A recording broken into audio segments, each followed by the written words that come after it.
Hi everyone, my name is Amitesh and give me 10 minutes of your time online today and I'm going to show you one of the coolest, simplest functions in calculus that you can share with your friends and family or other students if you're studying in high school or college. It's this function over here. It has a remarkable property that it is continuous at every irrational number and discontinuous at every rational number. It's a very weird function, but it's very simply defined. And watch till the end because I'm going to ask you a question which is going to be super interesting and I want you to think about that as well. So let's dive into it. So this video we're going to see some advanced proof-based math techniques in an elementary way. So here we've got our function f of x equals 1 over q if x equals p over q. Okay, so x equals p over q is a rational number and we're defining f of p over q to be 1 over q if p over q is in lowest terms. Okay, so 2 over 4 we'd say let's make it simplified and we say it's 1/2 and then f of 2 over 4 will be 2 because f of 1/2 is equal to 2. So we're just forgetting the numerator and keeping the denominator and saying it's 1 over q. That's all there is to it for rational numbers, and for irrational numbers f of x is 0. Okay, so that's going to be our function f of x, and we're going to prove a theorem about f of x that it is discontinuous at every rational number and continuous at every irrational number. So let's just dive right into that. So here's the theorem, so I'm just going to write it down here. So theorem is that the set of points of continuity of f. So all that means is all the numbers where f is continuous, the set of points of continuity of f is I. Okay, so this is going to be the set of all irrational numbers. So it's a very cool function, and we want to prove this. We want to prove this property that the set of points of continuity is just going to be all irrational numbers. So how are we going to approach this? So firstly, let's show that it is discontinuous at every rational number. Okay, that's number one. So what we're going to do is we're going to write down the proof here. So I'm going to put it on this side of the board. Why is f discontinuous at every irrational number? I want you to think about that. Okay, pause the video and just briefly think about it, and we'll give a very precise watertight argument. Okay, so what we're going to do is we're going to take a rational number. So here's the proof. Let p over q be a rational number. Okay, let p over q be rational. Now, what does it mean to be continuous at p over q? Or discontinuous at p over q, which is the opposite of continuous at p over q. So continuous at p over q means we want to check what is the limit as x approaches p over q of f of x, right? And we want to ask ourselves, is that equal to, okay, so I'm just going to put it in red because it's not really true, but is it equal to f of p over q, okay, which is going to be 1 over q by definition of f. Okay, so we're assuming p over q is in lowest terms here. So is that going to be true? Well, here's the thing. Irrational numbers are really dense. Okay, so every number can be approximated by irrational numbers. So if we're taking a limit x approaches p over q, we can find points, we can find x's that are as close to p over q as we like, but they're all irrational. And then their value, the value under f is going to be 0, so it couldn't possibly approach a positive number. But let's be very precise. Can you find, how would I very precisely say, what are the irrationals that are very close to p over q? Right, so here's one cool way of doing it. If you take any irrational that you like, your favorite one, square root 2 or pi, okay, so let's just take pi. What I can do is I can look at the numbers p over q plus pi over n. Okay, so if we take n large, so n is a natural number, n is 1, 2, 3, 4, etc. This is a sequence of numbers, and pi over n gets really, really small, so this sequence of numbers approaches p over q. However, all these numbers are irrational because, you know, if this number was rational, then you subtract the rational number p over q, pi over n would have to be rational. But if pi over n is rational, you multiply by n, that should still be rational because n is a natural number. But that would mean pi is rational, which is a contradiction. Okay, so you could take any irrational number in place of pi, same argument would work. So this shows that this sequence, you know, f of p over q plus pi over n is just going to equal to 0. Okay, so this does not approach 1 over q. So therefore, f is not continuous at p over q. F is discontinuous at every rational number. Okay, so that's number one.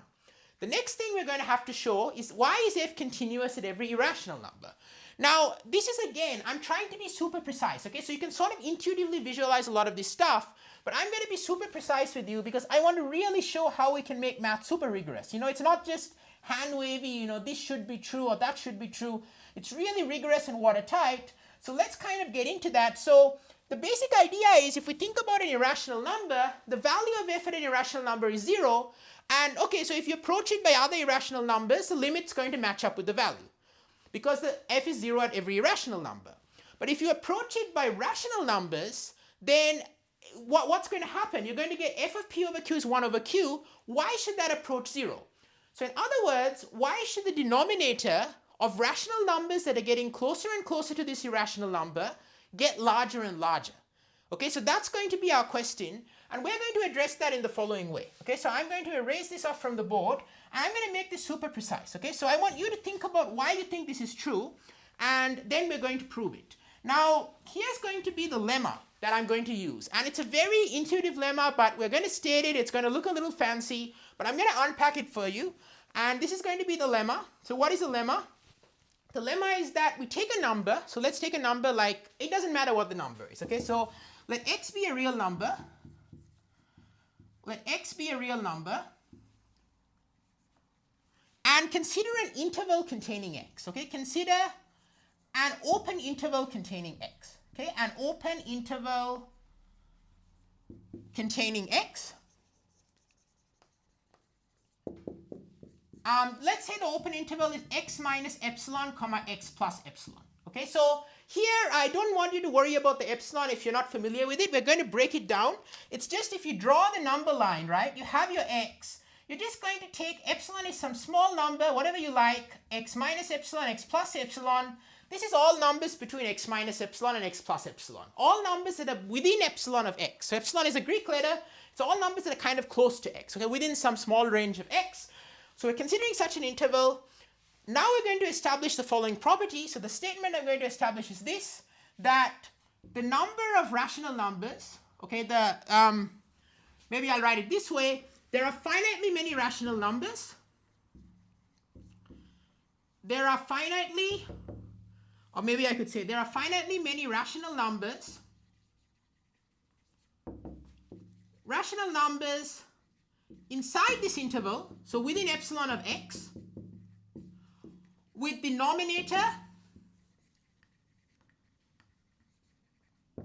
at most n, for any n we choose. Okay, for any n we choose. Now, I want to just make this precise. Okay, so this looks a little fancy. It's actually something very concrete and simple. What we're saying is, let's take some denominator. Okay, let's say, suppose we take a denominator like 2. What are the rationals of denominator 2? You know, 1 half, 2 halves, 3 halves, 4 halves, 5 halves, etc., right? What this lemma is saying is that eventually, if you take all the multiples of half, there's only going to be a finite number of them that's going to live in this interval. And that makes sense, because once you reach the interval, each time you're going to increase by half, you're not going to be able to go on forever. You're eventually going to escape the interval as well, right?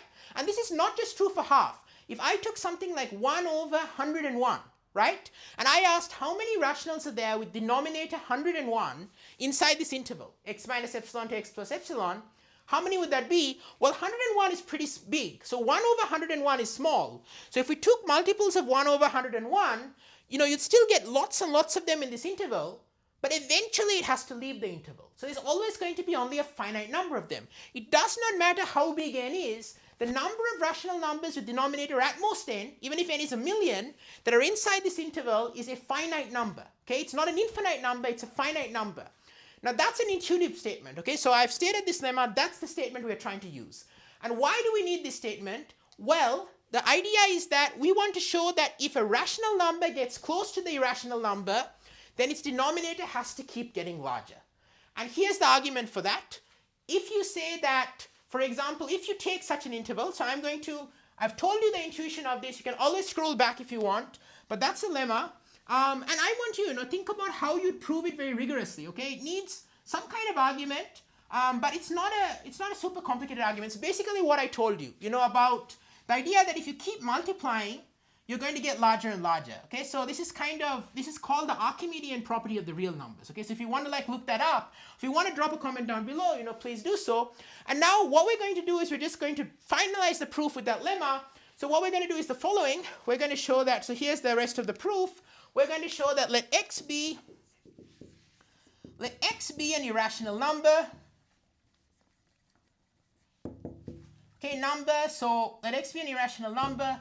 Now what we can do is we can say that let's take some interval containing x, okay? So let's consider maybe something like x minus 1 comma x plus 1, okay? Doesn't matter, x minus 1 comma x plus 1.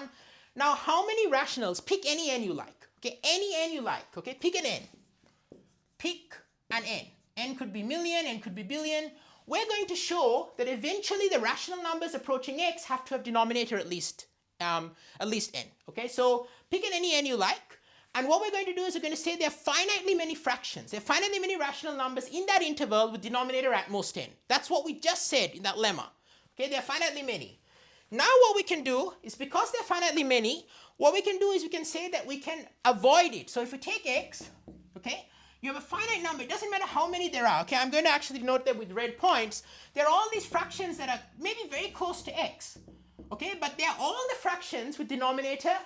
They're all the fractions denominator less than or equal to n. Okay, they're all red dots. Okay, so these are rational numbers with denominator